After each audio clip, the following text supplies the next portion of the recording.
Et si nous avons résolu ce matin venir vous voir, c'est tout simplement parce que nous savons qu'en tant que papa, il y a des questions qui nous échappent et que certainement auprès de vous, nous pouvons avoir des réponses. Et notre questionnaire sera axé sur 2 points. La situation politique actuelle au Cameroun et le mouvement JPCC qui est un mouvement au sein de votre ministère. Donc, sans plus tarder, je suis le frère Alex Gagnet. Je vais passer la parole à mon frère Carlos. Bonjour docteur. Shalom. Moi c'est Cédric Carlos Mombaku. Je suis coordinateur régional des jeunes de la région 3. Oui, ce que je veux poser comme question d'entrée de jeu, c'est vu la situation qui perdure dans les parties anglophones de notre pays, vous en tant qu'homme d'église, qu'est-ce que vous pourriez faire ou bien comment pourriez-vous aider les autorités pour résoudre le problème efficacement? Ok, merci beaucoup, jeunes gens. Je pense que c'est une opportunité qui m'est donnée ce matin, non seulement de m'adresser à vous, la jeunesse de notre Église, mais à la jeunesse tout entière, la jeunesse camerounaise, et pourquoi pas la jeunesse de l'Afrique, s'il faut s'arrêter là. Ma première source de joie à votre endroit, c'est que vous connaissez Dieu. Vous avez connu Christ comme 1 Jean le dit.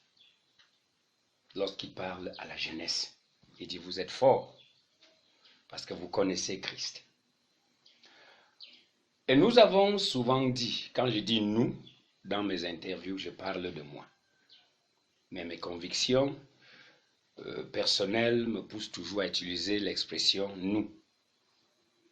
Nous avons cette conviction, et je pense que beaucoup de personnes la partagent, que si la société est pourrie aujourd'hui, par nous les adultes, qui sommes censés être vos guides, vos modèles, vous savez, c'est parce que nous étions des mauvais jeunes hier. Mauvais jeunes pourquoi? Soit nous avons refusé d'écouter ceux qui nous parrainaient lorsque nous étions jeunes, soit nous avons délibérément choisi d'être mauvais. Parce que mauvais jeune résulte à la mauvaise, n'est-ce pas, au mauvais vieux, au mauvais adulte. Comme il est dit vulgairement, nos folies de jeunesse sont payées dans la vieillesse. Mon introduction semble être un peu paradoxale, mais je voudrais vous encourager. Si donc aujourd'hui nous parlons d'un problème anglophone, ou bien d'une crise anglophone, je pense que l'erreur, parce que je vais aller droit au but, l'erreur de ceux qui nous gouvernent, c'est d'avoir mis Dieu de côté dans ce pays. Et je veux que le monde m'écoute, et je veux que ceux qui nous gouvernent m'écoutent. Depuis près de 37 années que le régime actuel est en place, dites-moi une seule fois où l'Église a été officiellement interpellée. Dans des pays voisins, même au Nigeria, en Ouganda et partout où je suis passé, chaque fois que la nation faisait ou bien fait face à une crise, les autorités, en commençant par les chefs d'État de ces nations-là, parfois décrètent les jeunes, demandent aux autorités religieuses de tous bords, musulmans, tout le monde, de se rassembler dans des stades pour prier. Chez nous, la seule église qui compte pour ceux qui nous gouvernent, c'est l'église catholique romaine, qui d'ailleurs n'est jamais écoutée. Parce que si je m'en tiens aux positions assez claires de l'église catholique romaine par rapport à cette crise, elle n'est pas écoutée. Et la question que je m'en vais poser à nos chefs, à ceux qui nous gouvernent, vous comptez alors sur quoi? Sur les armes? Et maintenant, lorsque vous comptez sur les armes, parce que c'est là, c'est sur quoi ils comptent, Vous comptez sur les armes, oui, sur le dilatoire, sur la démagogie, sur la désinformation. Je vais y revenir. Parce que cette crise pouvait être évitée. Cette crise, ils savent que c'est ça la vérité. Parce qu'à vous les jeunes, on vous dit les anglophones veulent diviser le pays. Et c'est ça, surtout vous jeunes de ce côté du pays, vous les taxez des sécessionnistes, vous les taxez des fous, vous les taxez, n'est-ce pas, des terroristes et tout ça. Et on ne vous dit pas que ce pays a une histoire. Et on ne vous dit pas que c'est la conséquence de la mauvaise foi. Depuis les jours d'Aïdjo jusqu'à présent, qui ont donné naissance à ce qu'on appelle aujourd'hui crise anglophone. On ne vous dit pas ça. Et malheureusement, c'est vous qui mourrez au front. Jeunes soldats, c'est vous qui mourrez au front. Ces autres jeunes gens qui meurent de ce côté du Cameroun sont autant jeunes que... Les jeunes militaires meurent. Les jeunes appelés sécessionnistes meurent. Mais j'aurais voulu qu'on les appelle les jeunes indépendantistes. Et non sécessionnistes. Parce que ça, c'est un mot politique qui empêche à la jeunesse, surtout éclairée, que vous êtes de réfléchir. Demandez à vos parents, demandez-nous qui avons les cheveux blancs, de simples questions. Eux, ils parlent anglais. Nous, on parle français. Pourquoi nous sommes un seul pays et eux, ils parlent anglais et nous, on parle français? Des questions aussi simples que ça. Papa, dites-nous, nous avons eu notre indépendance le 1er janvier 1960. Pourquoi eux, ils n'étaient pas impliqués dans notre indépendance? Dites-nous, par des petites questions comme ça, vous comprendrez qu'on vous a caché la vérité.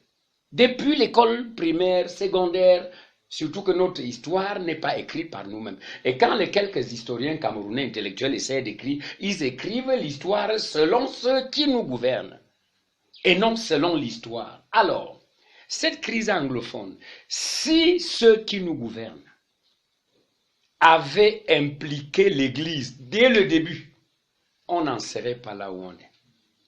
Vous êtes sans ignorer que je suis l'une des personnes qui prie beaucoup pour ce pays, avec vous, pendant nos grandes rencontres. Vous êtes sans ignorer qu'il y a près de 6 ans, Dieu nous a dit clairement par ma bouche ici, lors de l'une de nos rencontres annuelles, grandes rencontres annuelles ici, que le pays, si les anglophones, comme nous les appelons, devaient se fâcher à cause des multiples injustices dont ils sont victimes. Soyons francs. Et à cette convention de prière, les anglophones qui étaient dans la salle, nous les avons mis d'un côté, les francophones d'un côté, et on a fait ce qu'on appelle les actions prophétiques de réconciliation. Je ne sais pas si ce n'était pas ces prières, je ne sais pas. Et c'est comme ça que j'ai fait partout où je suis passé. Pour conclure mon propos, parce que vous voyez, c'est un sujet qui me préoccupe. Pour conclure mon propos, là où nous sommes aujourd'hui, c'est très compliqué. À l'heure actuelle, l'État a compris que la force a échoué. Parce que ça s'écrase de tous côtés. Vous savez combien d'orphelins, combien de veuves lorsqu'un jeune militaire meurt, combien de familles sont endeuillées pour toujours et les orphelins, comme ça de part et d'autre. Alors, l'État est en train de comprendre qu'elle a commis une erreur. Et à l'heure où on est, si vous suivez M. Chirouma, le porte-parole, les paroles qui ne sortaient pas de sa bouche au début de cette crise, il est en train de les prononcer. Ouais, c'est des gens sans honte. Au début, c'était oh, on va les écraser, oh non, on a la situation en main, oh, c'est un groupuscule de gens. Mais maintenant, ils ont compris que ce n'est pas un groupuscule de gens. Nous suivons, c'est notre pays à nous tous. J'ai vu toute une région, les deux, appelées, toute une région sortie dans les rues avec jusqu'au vieil maman. Et vous nous disiez un groupuscule de personnes, soyons réalistes. Au jour d'aujourd'hui, l'État est prêt pour le dialogue. Mais à l'heure où nous sommes, je ne sais plus si on peut parler du dialogue ou des négociations. Au début, on pouvait encore parler de dialogue. Actuellement, là, je ne crois pas que le dialogue il est encore question de dialoguer. Même la négociation, maintenant, ça ne passe plus très bien. Je pense que à l'heure où les choses se trouvent, peut-être c'est une médiation. Et alors, si on dit médiation, c'est compliqué. Et pourtant, au bon début, si ceux qui nous gouvernent étaient un peu humble et avait demandé aux hommes comme nous, parce que nous avons des yeux pour voir le futur, et nous avons vu et nous en avons parlé. Ils ne nous ont pas écoutés. Même leur propre église d'État, l'église catholique romaine est une église d'État, ils ne les ont pas écoutés. Et voilà là où nous sommes. Mais il n'est pas tard. Dieu est Dieu. Encore, j'interpelle les autorités de ce pays d'écouter l'église dans sa totalité.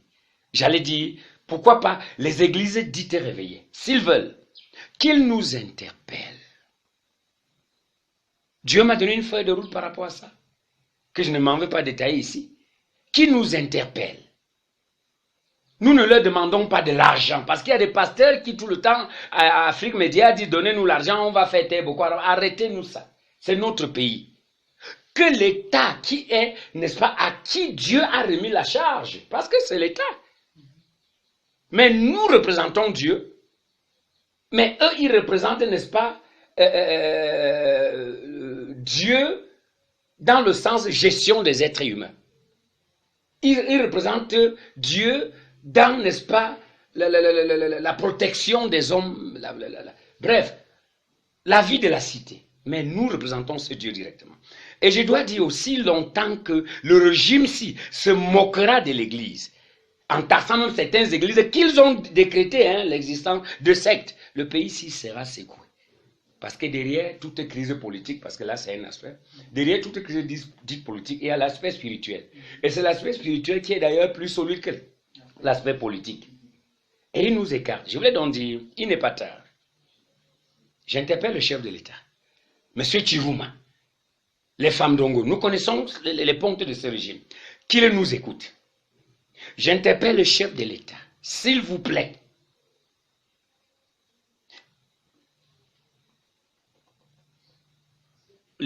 Faites entrer l'Église dans cette crise.